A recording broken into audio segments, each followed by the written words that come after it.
C'est au monde entier que s'adresse le message de Jésus, porteur de la grande espérance de la vie. Avec son triomphe sur la mort, Jésus change la vie dans un sens plénier. Rien n'est plus comme avant. Et les 11 disciples se rendirent en Galilée, à la montagne que leur avait désignée Jésus.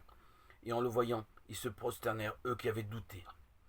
Et Jésus s'étant approché leur parla en ces termes: toute puissance m'a été donnée dans le ciel et sur la terre. Allez donc enseigner toutes les nations, les baptisant au nom du Père et du Fils et du Saint-Esprit, leur enseignant à pratiquer tout ce que je vous ai commandé. Et voici que je suis avec vous en tout temps jusqu'à la consommation des siècles. Matthieu 28, versets 16 à 20. La force de l'apôtre, c'est cette sécurité puisée dans l'amitié du Seigneur.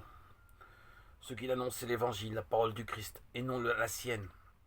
Il a reçu la promesse de sa présence près de lui, au milieu de toutes ses difficultés. Allez par le monde entier prêcher l'évangile à toute créature. Marc 16, verset 15. Jésus a bien insisté. Celui qui croira et sera baptisé sera sauvé, celui qui ne croira pas sera condamné. Cet ordre du Seigneur n'est guère suivi de nos jours, et pourtant il demeure.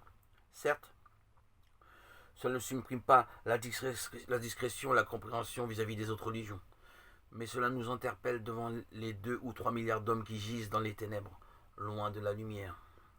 L'apôtre, l'ami de Jésus, est celui qui a l'audace d'annoncer Jésus-Christ. Oui, il faut enseigner, proposer, il faut prêcher l'évangile, et non pas nous prêcher nous-mêmes, notre culture, notre pays, notre théologie.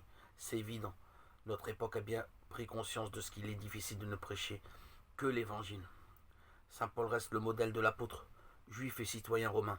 Il a su se détacher de la loi et n'annoncer que Jésus-Christ.